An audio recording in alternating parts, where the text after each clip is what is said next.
अस्सलाम वालेकुम बच्चों, आज हम तीसरे चैप्टर की रिव्यू एक्सरसाइज करेंगे। ये शॉर्ट क्वेश्चंस के लिए काफ़ी इंपॉर्टेंट है और इसमें एक लास्ट पर ना क्वेश्चन है वो लॉन्ग है और वो भी बहुत इंपॉर्टेंट है, तो आप वो लाजमी देखिएगा क्योंकि वो वाला लॉन्ग क्वेश्चन अक्सर स्टूडेंट्स छोड़ देते हैं और जब वो पेपर में आता है तो उनको पता ही नहीं चलता है कि ये कहाँ से आया है और इसको कैसे सॉल्व करना है। तो बच्चों इसके पहले दो क्वेश्चन मैंने छोड़ दिए हैं क्योंकि वो एमसीक्यूज़ टाइप है और एमसीक्यूज़ के लिए तो मैं अलग से इंशाल्लाह एक वीडियो बनाऊंगा कंप्लीट जिसमें सिर्फ एमसीक्यूज़ कराऊंगा पूरी बुक के। तो इसलिए मैंने क्वेश्चन नंबर 3 से शुरू किया है आज के लेक्चर को। तो क्वेश्चन नंबर 3 में ये जो क्वेश्चन नंबर 3 है बहुत इंपॉर्टेंट है और इसमें बेसिकली 3.2 एक्सरसाइज की तरह क्वेश्चंस होंगे। 3.2 में थे 10 क्वेश्चन के करीब और 4 इधर हैं, 4-5 क्वेश्चंस, तो ये कुल मिला के 14-15 क्वेश्चंस हैं और इनमें से हर साल एक शॉर्ट तो लाजमी आता है और कभी कभी दो भी आ जाते हैं। तो मैं 3.2 तो करवा चुका हूँ, आज मैं आपको ये वाले 4 क्वेश्चन जो रिव्यू में हूँ वो भी करवा रहा हूँ। बच्चों ये सबसे पहला रूल इसका ये होता है कि हम इसको और इसको रिप्लेस कर देते हैं, इन दोनों की जगह चेंज हो जाती है और लॉग ख़त्म हो जाता है। तो वही किया मैंने नेक्स्ट स्टेप में कि 5 3 के ऊपर आ गया है, एक्स उधर चला गया है, लॉग ख़त्म हो गया और जब 3 की पावर हम 5 करेंगे तो वो हमारे पास ये आंसर आ जाएगा। 3 3 the 9, 9 3 the 27, 23 the 81 and 81 3 the 243। तो ये क्वेश्चन तो इजी था, सॉल्व हो गया। नेक्स्ट वाले में भी सेम काम किया मैंने, इन दोनों की जगह चेंज कर दी है, ये देखें यहाँ से ये इधर चला गया और साथ क्या किया मैंने, लॉग को ख़त्म कर दिया तो एक्स इधर आ गया ना। अब हमने किसी भी तरीके से इधर बेस में 4 लाना है ताकि बेस जो है वो इक्वल हो जाए, तो हम पावर्स को भी इक्वल करके आंसर निकाल लें। तो अब हमें ये देखना है कि 256 4 की पावर कितना बनता है, तो वो 4 की पावर 4 बनता है, यानी कि 4 को 4 दफ़ा मल्टीप्लाई करो तो 256 बन जाता है।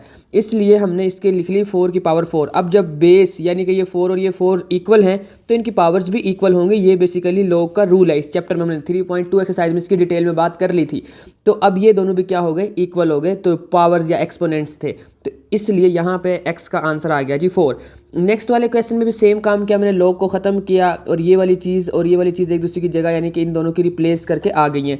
उसके बाद क्या करना है, उसके बाद हमने देखना है कि किस तरह से ये 5 के ऊपर यहाँ पे 1 है, पावर हमने 1 बनानी है किसी भी तरीके से और बेस अगर 5 बन जाए तो हम पावर्स को इक्वल कर लेंगे। यानी कि एक इसमें ऊपर एक्स आ रहा है, चाहे पावर 1 ना भी बने बट बेस जो है वो 5 लाजमी बने, ताकि बेस इक्वल हो तो हम पावर को इक्वल कर लेंगे, वो जितनी मर्जी आ जाए।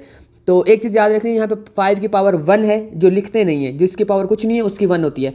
तो हमें पता है ये जो वैल्यू लिखी हुई है ना 625, ये 5 की पावर 4 है, तो मैंने लिखा 5 की पावर 4 और होल की पावर 1/4, साथ एक्स ऐसे ही आ गया।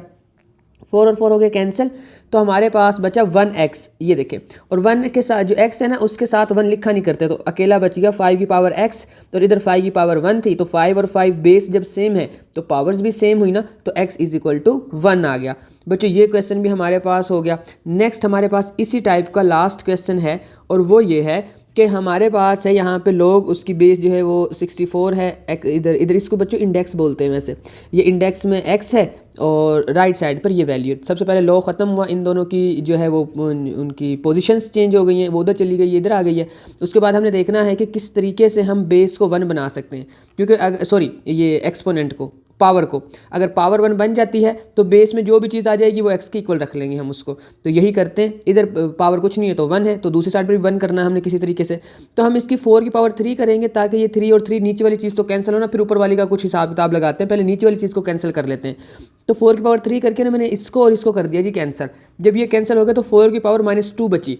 अब -2 को हम कैसे सोल्व करेंगे, हम उसको नीचे ले आएंगे क्योंकि पावर हमें 1 चाहिए, तो जब हम उसको नीचे ले आए हैं तो वो 4 का स्क्वायर बन गया, स्क्वायर को हमने ओपन कर दिया तो बन गया 1/16, और जिसकी पावर कुछ नहीं होती क्या होती है 1, और इधर भी x की पावर 1, तो जब पावर सेम है तो उसकी बेस भी तो सेम होंगी ना, तो इसलिए यहाँ से हमें x का आंसर मिल गया 1/16। क्वेश्चन नंबर जो 4 है उसमें कहते हैं x की वैल्यू फाइंड करें, और वैल्यू फाइंड करने के लिए उसने हमें जो वैल्यू दी हुई है ना वो दिया हुआ है लॉग दिया हुआ x के साथ। तो जब भी लॉग आ जाए हमें उसको ख़त्म करना हो तो एंटी लॉग लेते हैं। तो बच्चों इसको वैसे तो इसके बहुत से मेथड हैं, करैक्टरिस्टिक्स और मेंटेसा की हेल्प से करना होता है इन चीज़ों को, बट चूँकि ये आएगा या तो MCQs और बहुत कम चांसेस है शॉर्ट क्वेश्चन आ जाए तो आप इस मेथड को कर सकते हैं। आपने करना क्या होता है कि इसको डायरेक्ट लिख दें आप उस पर कैलकुलेटर पर, आप और उसका शिफ्ट लॉग दबा कर ये वैल्यू लिखें, आपको एंटी लॉग मिल जाएगा। इस तरह से। उससे नेक्स्ट वाले का भी सेम काम करें, एंटी लॉग ले, उसका आंसर भी मिल जाएगा। उसमें सिर्फ एक कॉन्सेप्ट याद रखें कि इसको राउंड ऑफ करना होता है। अब राउंड ऑफ की डिटेल में बात कर चुका हूँ मैं 3.4 एक्सरसाइज में, तो प्लीज़ आप वो जब देखेंगे, क्योंकि वो तो देखनी ही है ना, उसमें से एक लॉन्ग क्वेश्चन आता है, इंपॉर्टेंट है, तो आपको वो राउंड ऑफ वाले सारे कॉन्सेप्ट्स क्लियर हो जाएंगे। तो इसलिए उसको मैं यहाँ एक्सप्लेन नहीं कर रहा हूँ, ज़्यादा टाइम लग जाएगा।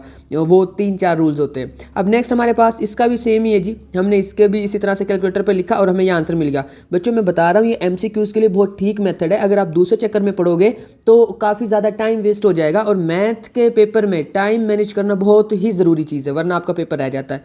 बच्चों ये थोड़ा यूनिक क्वेश्चन है लास्ट वाला। उसमें उसने जो वैल्यू दी है ना, वो दी हुई है इस तरह से कि बार लगाओ 1 के ऊपर। बार का मतलब होता है कि माइनस की वैल्यू है। मैंने उसको पहले उसकी ना सिंपल फॉर्म में कन्वर्ट कर लिया। इस एक्चुअली ना इस लॉग के इस चैप्टर में इस वैल्यू का मतलब ये है, जो मैंने उससे निचले स्टेप में लिख दिया कि ये इस तरह की वैल्यू है। तो अब क्या करना है जी, वैसे इन सब में भी ये मेथड कर सकते थे आप, बट इस वाले क्वेश्चन में करना ज़रूरी था।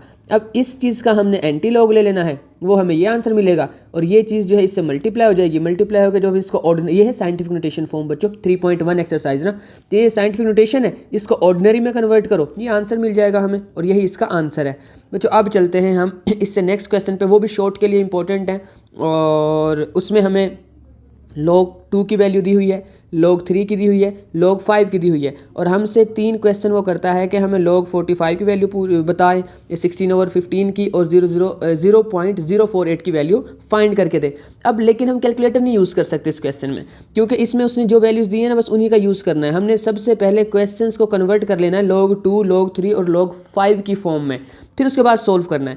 तो करते हैं जी कन्वर्ट इस तरह से ना, जब हम 45 को करेंगे ना सोल्व, इस तरह से जब प्राइम फैक्टराइजेशन करेंगे तो उसका आंसर मिलेगा 335, ठीक है। उसके बाद हमें पता है लॉ का रूल अप्लाई कर दो कि जहाँ मल्टी, इसके ये ऐसे भी हो सकता है कि 3 की पावर 2 मल्टीप्लाई बाय 5 पावर शुरू में आ गई देन, और जिस वो उसमें मैंने नेक्स्ट क्वेश्चन में कर दिया वैसे वो वाला रूल भी यहाँ पे आप जिस तरह मैंने किया इस तरह भी कर लें तो ये ठीक है। अब बच्चों करना क्या है इसमें कि log 3 पर अलग आ गया, नेक्स्ट वाले 3 पर अलग आ गया, और उससे नेक्स्ट वाले 5 पर अलग आ गया, दरमियान में मल्टीप्लाई थे प्लस आ गया। यानी कि जो चीज़ मल्टीप्लाई हो रही होती है उन पर log अलग अलग लेकर दरमियान में प्लस का साइन आ जाता है। ये रूल है log का, लॉ है इसका। तो बच्चों इसकी वैल्यू उसने दी थी ना, इसकी भी दी थी, इसकी भी दी थी, बस ठीक है। क्वेश्चन हमारे उस शक्ल में आ गया जिसमें हम वैल्यूज पुट कर सकते हैं। तो ये दोनों वैल्यूज हो गई log 3 की, ये वैल्यू की log 5 की, तीनों को ऐड किया कैलकुलेटर की हेल्प से, तो हमें आंसर मिल गया। जो फाइनल आंसर था हमारा जो है 1.6532। नेक्स्ट हमारा क्वेश्चन है जी 16 और 5। अब हमें 16 का पता है कि 2 को 4 टाइम मल्टीप्लाई करो तो 16 बनता है, 2 to the 4, 4 to the 8, 8 to the 16, नीचे 15 है, 15 का हमें पता है 3 मल्टीप्लाई बाय 5 होता है। अब हम log का रूल लगाते हैं। दूसरा रूल है कि अगर कोई चीज़ डिवाइड की फॉर्म में है ना, देखिए डिवाइड की फॉर्म में, तो डिवाइड की फॉर्म में हो तो दरमियान में माइनस का साइन और log अलग अलग, वही मैंने किया। उससे नेक्स्ट एक और रूल है, वो ये है कि जो पावर होती है log में वो शुरू में आ जाती है। ये मैंने ऐसे किया, पावर शुरू में आ गई है। अब क्या करना है जी, अब हमारे पास एक log 2 है, एक log 3 है, एक log 5 है, और इन तीनों की वैल्यूज़ हमारे पास हैं। जब इन तीनों की वैल्यूज़ हैं वो मैंने यहाँ पे पुट कर दी हैं, और जब यहाँ पे मैंने वैल्यूज़ को पुट किया है देन हमारे पास इन दोनों को मल्टीप्लाई करके ये आंसर आया। इन दोनों को जो है, दोनों के साथ माइनस का साइन था, साइन माइनस का रहेगा, दोनों ऐड हो जाएंगी, उसका ये आंसर आया। तो इन दोनों को जो मैंने सोल्व किया तो मेरे पास फाइनल आंसर आया 0.0279। बच्चों ये क्वेश्चन भी हो गया। अब नेक्स्ट वाला देखते हैं जी, वो कहता है कि इसकी वैल्यू हमें फाइंड करके दें। बच्चों इसमें कॉन्सेप्ट लगेगा 2.1 एक्सरसाइज वाला, यानी कि ये है डेसिमल फ्रैक्शन, और इसको दूसरी वाली फ्रैक्शन में कन्वर्ट करना है p/q वाली फॉर्म के अंदर। तो मैंने ना इस पॉइंट को ख़त्म कर दिया। पॉइंट ख़त्म करने का तरीका होता है कि जहाँ पॉइंट है उसकी जगह पे 1 लगाओ, उसके बाद जितने भी डिजिट्स हैं ना नीचे उतनी 0 लगा दो 1 के साथ, इस तरह से। तो ये इस तरह से कॉन्सेप्ट करके आया है 48 डिवाइड बाय 1000। दोनों को हमने जो है वो 8 के टेबल पे इनकी कटिंग करा दी है जी। 8 के टेबल पे इन दोनों की कटिंग हुई है, तो ऊपर बचता है 6, उसको मैंने कन्वर्ट कर लिया है 2 और 3 की फॉर्म में, क्योंकि हमारे पास log 2 और 3 की वैल्यूज़ ही है ना। और नीचे बचा 125, 125, उसको मैंने कन्वर्ट कर लिया, वो 5 की पावर 3 होती है, क्योंकि हमारे पास log 5 ही है ना। उसके अलावा 125 तो हम कैलकुलेटर की हेल्प से नहीं निकाल सकते, इस वजह से। नेक्स्ट क्या करना है बच्चों, नेक्स्ट log के रूल्स हैं जी। log 2 अलग आ गया, log 3 अलग आ गया, 5 जो नीचे था पावर 3 के साथ वो माइनस में लिखा मैंने, क्योंकि डिवाइड में था तो माइनस आएगा, और ये पावर ऊपर आ गई। नेक्स्ट स्टेप में पावर शुरू में आ जाएगी, और ऐसा ही हुआ है जी। ये ऐसे ही रहा, इसकी सॉरी वैल्यू पुट कर दी है मैंने log 2 की, log 3 की वैल्यू पुट हो गई है। लास्ट वाले में log जो है ना 3 log से पहले आ गया क्योंकि पावर शुरू में आ जाती है, और log 5 जो पीछे बचेगा उसकी मैंने यहाँ पे वैल्यू पुट कर दी है। उसके बाद क्या करना है जी, पहले 2 को सोल्व कर लो और उन दोनों को जब ऐड करेंगे ये आंसर आएगा। इसको 3 से मल्टीप्लाई कर लो, दरमियान में माइनस का ही साइन रहा और ये आ गया। और इसके बाद हमारे पास इन दोनों को जब सोल्व करेंगे तो ये आंसर मिलेगा। इसको भी फर्दर सोल्व किया होता है, पर मेरे ख्याल से यहाँ तक ये आंसर ठीक है। और अगर आपने करना है तो इससे आगे कर सकते हैं, उसमें कोई गलत बात नहीं है। करना बेसिकली ये होता है कि हम log का आंसर माइनस में नहीं दे रहे होते हैं, तो हम इसके साथ 2 प्लस भी करेंगे और माइनस भी करेंगे, देन हमें एक आंसर मिलेगा। और अब वो भी वैसे तो होता तो माइनस में ही है, बट हम उसको माइनस में नहीं लिखते, हम उसको इस तरह से बार लगा देते हैं। ठीक है, तो पता नहीं ये मतलब थोड़ा डिफरेंट कॉन्सेप्ट है, किसी क्वेश्चन में कर देते हैं, किसी में नहीं करते हैं, इनकी अपनी मर्जी चल रही है। तो आपकी भी इधर अपनी मर्जी है, करना है तो ठीक है, वरना यहाँ तक मेरे अकॉर्डिंग आंसर ठीक है। बच्चों नेक्स्ट जो हमारे पास क्वेश्चन है, ये 2 हैं, ये शॉर्ट के लिए हैं, इनका नेक्स्ट पार्ट लॉन्ग के लिए है। और इसमें मैं थोड़ा डिफरेंस बता देता हूँ बच्चों, गौर से सुन लें कि यहाँ पे हमें वो कहता है कि सिंप्लीफाई करें, बट जो 3.4 एक्सरसाइज है ना, क्योंकि उस टाइप के क्वेश्चन है बच्चों, 3.4 एक्सरसाइज में कहता है कि सोल्व करो पर लॉग टेबल को यूज़ करते हुए। तो इसका मतलब था उसमें हमने करेक्टरेक्टिस और मेंटेसा को लाजमी जो है ना उसमें यूज़ करना था। कैलकुलेटर की हेल्प से मैंने करवा तो दिया था वो, क्योंकि अगर लॉग टेबल को देखें तो बस फिर पेपर का टाइम तो ख़त्म हो जाएगा, तो इसलिए मैंने उसको उस मेथड से करवा तो दिया था जिसमें हम कैलकुलेटर यूज़ कर सकते हैं। बट इसमें कोई कंडीशन नहीं है लॉग टेबल यूज़ करने की, तो मैंने इन क्वेश्चंस को किया है कैलकुलेटर की हेल्प से, क्योंकि ऊपर उसने कहीं लिखा नहीं हुआ कि हम इसको लॉग टेबल की हेल्प से करें।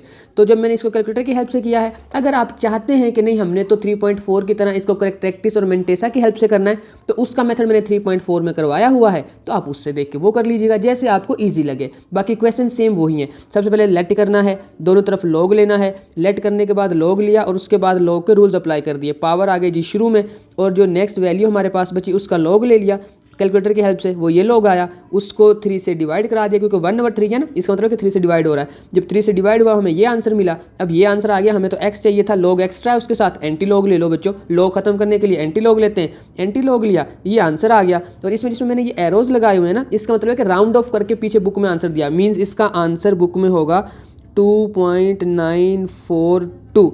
इस 4 को ख़त्म कर दिया क्योंकि 5 से छोटा है, और जो वैल्यू 5 से छोटी होती है उसको इग्नोर कर देते हैं। इस वाले केस में उसने आंसर दिया होगा 3.213, क्योंकि ये जो 9 है आखिरी डिजिट जिसकी बेस पे राउंड ऑफ कर रहे हैं वो 5 से बड़ा है, और 5 से बड़ा हो तो हमने चेंज कर देना होता है, यानी कि पीछे वाले नंबर में एक इंक्रीज़ कर देना होता है। और अगर 5 ही हो तो क्या करना होता है, इसके लिए अब 3.4 देखें ताकि उधर आपको डिटेल में समझ आ जाए। अब यहाँ से नेक्स्ट क्वेश्चन पर हम मूव करते हैं। बच्चों ये क्वेश्चन है, इसमें हमने क्या करना है, लेट कर लिया, दोनों तरफ लॉग ले लिया, यहाँ पर लॉग लेने के बाद लॉग का रूल लगा, पावर शुरू में आ गई, इस वैल्यू का मैंने लॉग लिया। जब लॉग लिया तो हमें ये आंसर मिला, उसको मैंने माइनस नहीं 5 से डिवाइड करवा दिया, 5 से डिवाइड करने के बाद ये आंसर मिला, और इसका एंटी लॉग लिया तो हमारे पास फाइनल आंसर आ गया, जो कि ये है। जो ये बहुत ईजी है, और ये 3.4 में हम कर चुके हैं क्वेश्चंस, तो इनमें ज़्यादा आपको मुश्किल होगी। ये है जी इंपॉर्टेंट लॉन्ग क्वेश्चन, और 3.4 वाला जो है ना क्वेश्चन है ये भी, बट ये जब नज़र में नहीं होता, इसकी प्रैक्टिस नहीं होती है तो हमें मुश्किल लगता है। मेथड तो सेम है पर हमने किया नहीं होता है, तो इसलिए आप लाजमी करें, इसको मिस ना करें। सबसे पहले लेट किया, x के इक्वल, दोनों तरफ लॉग लिया, ये लॉग जी, उसके बाद लॉग के रूल अप्लाई होने, जाहिर सी बात है। जब लॉग के रूल अप्लाई हुए हमारे पास तो यहाँ से आगे देखें, मल्टीप्लाई था प्लस में कन्वर्ट हुआ, नीचे वाली वैल्यू के लिए डिवाइड की लाइन थी वो माइनस में कन्वर्ट हो गई, 2 रूल्स अप्लाई हो गए। ठीक है, कि मल्टीप्लाई हो रहा है तो प्लस में, डिवाइड हो रहा है तो माइनस में। नेक्स्ट रूल ये है, पावर शुरू में, 3 इधर शुरू में आ जाएगा, ये 2 शुरू में आ जाएगा, और ये 1/3 शुरू में आ जाएगा। बच्चों ये 3 रूल अप्लाई हो गए, इन 3 रूल, ये तीसरा रूल है बेसिकली, और इन तीनों में पावर शुरू में आनी है। अब क्या करना है जी, इसका लॉग लेना है, इसका भी लॉग लेना है कैलकुलेटर की हेल्प से, और इसका भी लॉग लेना है। और ये बेसिकली डिफरेंस है, यहाँ पे वो करेक्टरेक्टिस और मेंटेसा की हेल्प से कर रहे होते हैं, मैंने कैलकुलेटर की हेल्प से कर दिया क्योंकि कोई कंडीशन नहीं थी। ये आंसर मिला, ये मिला, ये आंसर मिला। अब क्या करना है जी, इसको 3 से मल्टीप्लाई कर दो, इसको 2 से मल्टीप्लाई कर दो, इसको 3 से डिवाइड कर दो, जो नीचे वैल्यू होती है उसे डिवाइड करना होता है। ये आंसर मिलेगा, फिर ये आंसर मिलेगा, रिस्पेक्टिवली तीनों का ये आंसर मिल गया। और तीनों को हमने क्या करना है जी, जो जो साइन है बिल्कुल ऐसे सारी चीज़ को उठा के कैलकुलेटर पर लिख दो। जब आप इस सारी चीज़ को उठा के कैलकुलेटर पर लिखोगे आपको ये आंसर मिलेगा। अब हमारे पास जब राइट हैंड साइड पर सिर्फ एक वैल्यू आ जाए लॉग वाले इन क्वेश्चन में, तो शिफ्ट लॉग लेना होता है, एंटी लॉग लेना होता है, ताकि x के साथ से लॉग खत्म हो जाए, हमें x की वैल्यू मिल जाए। तो नेक्स्ट जी बच्चों, हमारे पास जब इसका शिफ्ट लॉग लिया ये आंसर आया, इधर भी राउंड ऑफ का रूल लगा हुआ है, तो यहाँ तक आंसर लिख लो, यहाँ तक लिख लो, लेकिन इसके पीछे आंसर यहाँ तक गलत है क्योंकि यहाँ पे 9 आना चाहिए। अब वो कैसे आया है, देखो 7 की हेल्प से जब 9 को राउंड ऑफ करेंगे ना वो 10 बन जाएगा, 10 से पीछे कैरी चला जाएगा, तो जो ये 8 है 9 बन जाएगा। या आप इसको ऐसा नहीं करते तो 7 को गोली मारें, सिर्फ 9 रखें, 9 की बेस पे राउंड ऑफ कर लें। 9 की वजह से भी 8 किस में कन्वर्ट हो जाएगा 9 के अंदर। उसकी वजह यह है कि 9 5 से बड़ा होता है, और अगर जिस डिजिट की बेस पे हम राउंड ऑफ कर रहे हैं वो 5 से बड़ा हो तो पीछे वाले में इंक्रीज़ कर दिया जाता है। तो ये फाइनल आंसर बेसिकली इसका ये है। तो बच्चों आई होप कि आपको रिव्यू एक्सरसाइज की अच्छे से समझ आ गई होगी। अब इंशाल्लाह हम चौथे चैप्टर को पढ़ेंगे, पहले 3 चैप्टर हमने कंप्लीट कर लिए हैं।